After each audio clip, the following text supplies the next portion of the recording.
that Obi-Wan Kenobi is over, let's list off 101 Easter eggs and references I found to other Star Wars stories sprinkled throughout the series.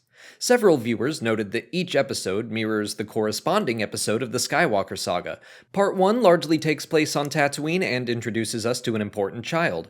Part 2 is more of a mystery, where Obi-Wan has to do some sleuthing, there's a clone trooper, and it takes place on Daiyu, which resembles the Coruscant underworld. Part 3 ends in a duel between Darth Vader and Obi-Wan, and one of them receives some serious burns. Part 4 shows the assault of an Imperial base to rescue Princess Leia. Part 5 sees our heroes narrowly escaping the Empire and Darth Vader after taking some losses in battle. And Part 6 ends with a broken Jedi remembering who he truly was, finding balance in the Force, and reuniting with an old friend from the afterlife. But getting into the episodes themselves, in Part 1, let's start with the Inquisitors. The Inquisitorius was first mentioned as early as 1981 in the Star Wars radio drama. They first appeared in the Young Jedi Knights series of Legends books, so they've been around for a while, but they became more well-known and standardized in the Star Wars Rebels animated series. The Grand Inquisitor was introduced in the show's first season, voiced by Jason Isaacs. He was a former member of the Jedi Temple Guard, as seen in the Clone Wars, who fell to the dark side because he had a lust for the knowledge kept locked away in the Jedi archives. The fifth brother first appeared in the second season. Rebels takes place about 4 years after the events of Obi-Wan Kenobi, and if you've never seen it, you would probably enjoy it as a follow-up. The giant creature Obi-Wan and his fellow workers can be seen carving up is called a Tibidon according to action figure packaging. It's similar in appearance and in name to Tibidees, creatures that also first appeared in Star Wars Rebels. Obi-Wan's Eopie is still around. We can't be sure it's the same one seen at the end of Revenge of the Sith, but it's still his right of choice. There have been a couple names for the steed over the years. The Kenobi novel by John Jackson Miller named her Rue. The short story Time of Death by Cavan Scott named her Nita. The pot of food Obi-Wan prepares is reminiscent of Rey's polystarch in The Force Awakens, food that just kind of appears out of nowhere. Tika the Jawa sells Obi-Wan a model T-16 Skyhopper. I assume that's the same toy Luke can be seen playing with in A New Hope. The fact that Kenobi rebuilds it and gifts it to Luke harkens back to the short story Time of Death Again, which said that he would carve wooden toys for Luke and leave them on Shmi Skywalker's grave to be found. This desert creature is a scurrier that first appeared in the special edition for A New Hope. They've appeared in several stories since then, including The Mandalorian and the Book of Boba Fett. This is the first time we've seen a horned scurrier in live action, but they could be seen illustrated in Star Wars Legends reference books and comics. On Alderaan, Breha tells fake Leia that she can have some sweet mallows if she behaves. That food was first created for the Rise of Skywalker, sold by the Aki-Aki of Pisana during the Festival of the Ancestors. Leia's imposter appears to be an Imrusian, a species that was first seen in Solo: A Star Wars Story. Little Leia names a tri-wing starfighter as she watches it leave Alderaan. That ship is new and was created as a collaboration between Lucasfilm and Porsche. Leia fantasizes that it could be piloted by an Aquilian Ranger hunting Mercen pirates. Aquilian Rangers were first written into the second draft of the original Star Wars film and were somewhat similar to the Jedi. Mercen pirates are from way back in 1979 in Star Wars issue 24, which happened to feature the very first prequel-era story ever told, and it was about Obi-Wan Kenobi, well before the official look of the Jedi were established. Breha Organa says dealing with Leia is like raising a Glorag. That creature is from the Star Wars Adventures Journal. Owen confronting Obi-Wan echoes several scenes from the Star Wars comics where he does and says basically the same thing, but it's important to see it play out on screen as well for this story. As the Inquisitors arrive, you can see Star Wars podcaster and friend of the channel Steele Saunders as an extra in the crowd. The fifth brother interrupts Reva by turning on a bounty puck for Nari, just like we see in The Mandalorian. Nari's name is written in Arabesh with a reward of 100,000 credits. During the dinner party on Alderaan, you can catch a glimpse of a golden droid. His name is C-3PO, and he is programmed for etiquette and protocol. Jokes aside, I love seeing 3PO actually in his element for once. He's not in the middle of a battle, he's in his happy place, translating languages for party guests. And yes, you can see good ol' R2-D2 in the background of the scene as well. We meet Leia's aunt and uncle, Selly and Ko Organa respectively. Selly was first mentioned in the 1995 Legends novel Children of the Jedi. When her parents demand Leia apologize to her cousin, she says she would rather be digested by a Jacobeast. Those were large Arctic creatures established in some Legends reference and role-playing sourcebooks. Bail tells Leia he wanted to chase Purrgil when he was younger. Those were massive whale-like creatures that lived in deep space and could jump to hyperspace naturally. They were first introduced in Star Wars Rebels Season 2. One of the alien kidnappers that captures Leia appears to be a Falleen. That species was first created for Prince Xizor, the main villain in the Shadows of the Empire book, game, and comic from 1996. If she is Falleen, this is the species' first live-action appearance. Leia's droid Lola has a tiny saw built into it, which reminds me of R2's tiny saw in Return of the Jedi. Does every droid come with a tiny saw? Why would you give that to a child? Moving into part 2, two signs in the Daiyu market say Gungan Snacks, so I guess they're just a big hit there. There's also a bank, an arcade, a wine bar, and something called the Den. But more importantly, we see a clone trooper veteran, once again played by Temuera Morrison. What's more is he appears to be wearing 501st armor, so he may have served with Anakin and could even recognize Obi-Wan. The fact that he doesn't lines up with what we've seen in the Bad Batch animated series, with the control of Order 66 beginning to fade away from their minds. The young drug-dealing girl that offers Obi-Wan spice is played by Ewan McGregor's daughter, Esther Rose McGregor. She offers him several variety of spice, from Kessel Pure, Glitterstim, and Felucian. Glitterstim was a particularly strong variety first mentioned back in Star Wars Legends, and it was mined on Kessel, a familiar location to Star Wars fans first seen in live action in Solo: A Star Wars Story. Felucia was briefly seen in Revenge of the Sith, and more prominently in the Clone Wars animated series. I guess they have spice too. Haja's duplications of the Force using magnets is very similar to a group called the Ascendant from the Dr. Aphra comics, who also used magnets and other technology in their attempts to replicate the dark side of the Force. The mother and child Haja helps reach Corellia are named Corrin and Niche. Corrin Horn was the name of one of the main characters of the Legends X-Wing series of books, and later I, Jedi by Michael Stackpole. Those books are amazing, by the way. Corrin was Corellian, Force-sensitive, and his mother was named Niche, so I think it's safe to assume this small family is meant to be a nod to them at the very least. I'll be thrilled if it winds up becoming more. Also, remember their names, we'll come back to them in Part 3. This episode marks the first appearance of the fourth sister. She is new for the series, but a rebel spy posed as an Inquisitor and called herself the fourth sister in the Tales from Vader's Castle comics. The Arabesh from Obi-Wan's mugshot reads, Wanted, Obi-Wan Kenobi, Offenses, High Treason, Reward upon Capture. The dinosaur-looking bounty hunter is awesome, that's all I have to say, but it also might be a Tis Shar, a dinosaur-looking species that first appeared way back in 1979 in Han Solo at Star's End. This pink neon sign says Jawa's Market. Those little scavengers get everywhere. The one above and to the left reads Wampa, the name of the creature that attacks and briefly captures Luke in The Empire Strikes Back, so I guess they have Wampa meat there? Or maybe it's a very smart and enterprising Wampa that owns a shop? Only time will tell. One of the bounty hunters resembles 4LOM, although Deborah Chow confirmed it is not. Its real designation is 1JAC, which does make sense because it gets blasted, but a lot worse has happened to 4LOM and he always turns out fine. Reva drawing information out of Haja's mind is of course similar to Kylo Ren pulling information out of Poe Dameron in The Force Awakens. In Part 3, we see Nur in the Fortress Inquisitorius for the first time in live action. The planet and location first appeared in the excellent video game Star Wars Jedi Fallen Order. Obi-Wan and Leia's fake names are likely not references, but they have both been used in Star Wars before. Luma is a lost Tuca cat whose name you can see on a notice board in Oga's Cantina at Galaxy's Edge. Orden was the name of a character from the Star Wars Galaxies MMO. When the stormtroopers depart from Freck's truck speeder, one of them talks about checking out that new T-16. That's a running Star Wars gag that goes all the way back to stormtrooper chatter in A New Hope and has been repeated in The Force Awakens, Rogue One, and several other Star Wars stories. Obi-Wan telling Leia he thinks he remembers having a brother could be a little nod to the fact that Owen Lars was originally set to be Kenobi's brother back in the Return of the Jedi novelization. That seems like a stretch, but I thought I'd mention it.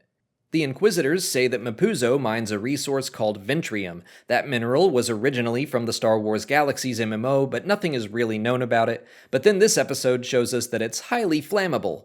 It looks like the Empire is moving Ventrium off the planet using Zeta-class heavy cargo shuttles, which were first seen in Rogue One transporting Kyber crystals off Jedha.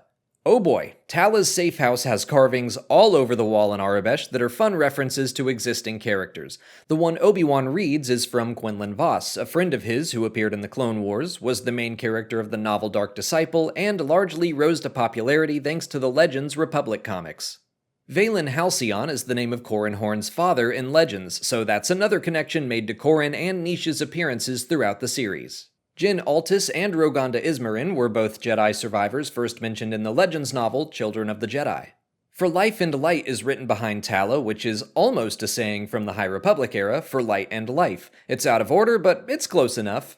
Vader throwing Obi-Wan into flames connects back to the Darth Vader comics by Charles Soule, where we can see that he has been fantasizing about doing exactly that for years.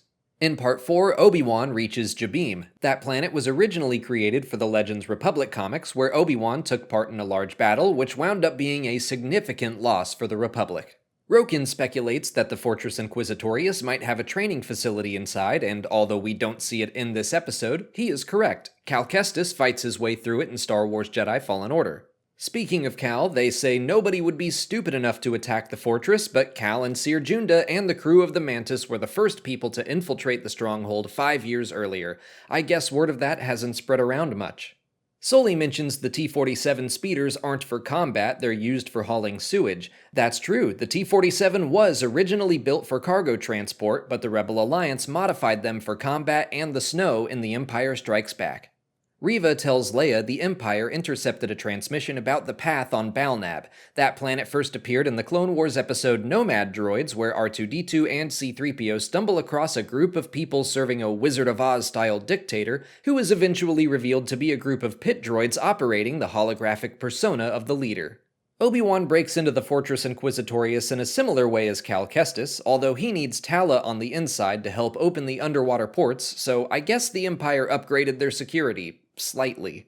Since it's underwater, he has to use a rebreather just like he used to reach Oto Gunga in The Phantom Menace. The interior of the facility matches up perfectly with what you can experience in Fallen Order from the hallways that are either closed off or open with windows looking out into the ocean depths. As he sneaks through the halls, Obi-Wan comes across seeker droids, specifically ID-10 models, which were first seen in Battlefront 2 as a companion to Iden Versio. To distract some stormtroopers, Kenobi uses the Force to cause a sound to draw their attention, just like he does on the Death Star in A New Hope after shutting down the tractor beam. The whole episode is full of callbacks to A New Hope, like Tala's comlink being briefly left behind and being the same model used by 3PO. Leia is strapped into a torture device in a room very similar to one seen in Fallen Order. It's possible this is one of the chambers where some Inquisitors were tortured into serving the Empire. The Tomb of Dead Jedi sadly holds a couple of familiar faces. One Ongri can be seen in the foreground, which could be Coleman Kaj or Pablo Gil, jury is still out there, but most prominently we see Tera Sinube, a character who appeared throughout the Clone Wars series, first starring in the episode Lightsaber Lost. Tala tells Reva the Path is hiding on Florum. That planet was also seen throughout the Clone Wars series as the headquarters for Hondo Ohnaka's pirate gang. Tala's claim that the Path uses a salvage business as a front makes sense, especially after we saw the destruction of Hondo's hideout at the hands of General Grievous and later Maul. Obi-Wan's rescue of Leia in a dark room illuminated only by his lightsaber seems like a deliberate nod to the trailer for The Force Unleashed 2, where Starkiller takes down stormtroopers in a similar fashion. Obi-Wan using a crack in an underwater window as part of his escape is ultimately different, but reminiscent of Cal's own escape from the Fortress Inquisitorius. Purge Troopers are another creation of Fallen Order, specialized soldiers that helped hunt Jedi alongside the Inquisitors. They have a new design in the series, specified as Phase 2 armor. I imagine we'll be seeing them in the Fallen Order sequel, Star Wars Jedi Survivor, next year.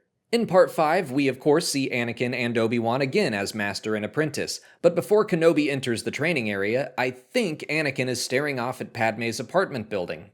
The line, "Mercy doesn't defeat an enemy" is good, not foreshadowing, since we've known about Vader's redemption for years. Is it dramatic irony? I forget what to call this, but it's a cool reference to the fact that Darth Vader is ultimately defeated when his son shows him mercy. Darth Vader's flagship is listed in the credits as the Devastator, which is the Star Destroyer he continues to command in Rogue One and A New Hope. This droid on Jabiim is KP-1 and was created through a Build My Droid contest which was held way back in 2019. The winner of the contest and designer of the droid is Camille Minette, or Minet, I'm sorry if I said your name wrong. We get more Arabesh written on a wall in the path, and I literally said, "Oh no," when it popped up, but let's get to translating. Corwin Shelvey first appeared in Galaxy Guide 9, Fragments from the Rim, a role-playing supplement from 1993. He eventually joined Luke's New Jedi Order in Star Wars Legends. The name Tiberius could be a reference to Tiberius Anderlock, a Jedi pilot non-player character from the Star Wars Galaxy's MMO. Ekria was the name of a Padawan from a series of Legends webcomics that came out in between the release of Attack of the Clones and Revenge of the Sith. To the right of the Jedi insignia, you can also make out what I think is the insignia of Jedi Initiates, or Younglings. I believe that was first seen in the Gathering episode of the Clone Wars. We know of at least one Youngling survivor from that episode, Gunji, who recently appeared in the trailer for the second season of The Bad Batch, so maybe he left this carving here. And you can also make out some phrases like, "There is no death, may the Force be with you," and of course, as Obi-Wan says, "The light will fade, but is never forgotten." Our friend and fellow YouTuber Kyle Katarn got his hands on some notes from the art department for the show and put together a list of 16 Jedi that were at least considered for inclusion on the wall. I don't know if they were, and we simply can't see them or what, but Eno Cordova and Seer Junda from Fallen Order are both in the notes, as well as Ram Koda from The Force Unleashed. I'll link to Kyle's video in the description if you want to see more. Kenobi finds several lightsabers on Jabiim, but I don't immediately recognize any of them. Tala tells Obi-Wan a story of inadvertently helping the Empire execute some families on Garel. That planet appears several times throughout Star Wars Rebels, as well as some Forces of Destiny shorts. The Imperial troop transports Reva takes down to the surface are the same model as what we first saw in the Season 2 episode of The Mandalorian, The Tragedy. We can see a Trandoshan family hiding as part of the path, a reminder that, while it's rare, Trandoshans can be Force-sensitive, as seen by the Jedi Master Skier in the High Republic era. Roken can be seen wielding a bowcaster, Chewbacca's weapon of choice. Some shots of Reva's assault on the path are definitely meant to mirror Anakin's attack on the Jedi Temple. Obi-Wan says multiple times that there are other ways to fight. That lines up very well with A New Hope and Kenobi telling Han Solo that there are alternatives to fighting in unwinnable situations. Lola has the tiniest restraining bolt until Leia removes it. Those devices keep droids under the influence of whoever installed it, as first seen in A New Hope. It also just reminds me the Empire is fully equipped with tiny versions of every tool they use to take away freedom, like Grogu's tiny binders. I don't know if this is on purpose or not, but when Vader dual wields Reva's lightsabers, it's very reminiscent of one of Ahsoka's fighting poses in the final season of the Clone Wars. The Grand Inquisitor's line, "Revenge does wonders for the will to live," perfectly captures what it means to be consumed by your hatred and rage. It applies to Reva, Maul, Vader, and the Grand Inquisitor himself. In Part 6, during the Star Destroyer's pursuit of the fleeing shuttle, hints of music from the end of The Empire Strikes Back can be heard. In both of those scenes, Vader is unknowingly chasing after his daughter. The pivotal moment of Vader's duel with Obi-Wan, where his helmet is split open, is very similar to a moment from the Season 2 finale of Star Wars Rebels, where the exact same thing happens in a duel with Ahsoka. Even down to the mixing of Anakin's real voice with the mechanical voice of Vader. As he leaves the fight, Obi-Wan calls Vader by his title, Darth, just like he does in A New Hope, when that was simply the character's name. Obi-Wan's final costume matches a look from the cover of Star Wars issue 15, as well as the Sideshow Toys Mythos figure. The first two words Kenobi says to Luke Skywalker are, "Hello there." Those are the first words he says in A New Hope as well, and he says it in Revenge of the Sith to General Grievous. I don't know if you knew that, it's pretty obscure, nobody ever talks about it. I'll probably do a more in-depth video on just this topic, but the fact that we can actually see Qui-Gon Jinn's Force Ghost lines up with the short story Master and Apprentice by Claudia Gray found in the book From a Certain Point of View. In the Clone Wars, Qui-Gon is only a voice because his training was incomplete, but after Anakin's fall, the Jedi Master continued to learn as he was one with the Force, and after about 10 years he could visibly manifest himself. And those are all the Easter eggs and references I caught. Let me know if you found anything I missed down in the comments. If you haven't already, please like this video, subscribe to the channel for further Obi-Wan Kenobi coverage, follow us on TikTok, Twitter, and Instagram, and consider checking out our Patreon page. As always, thanks for watching, and may the Force be with you.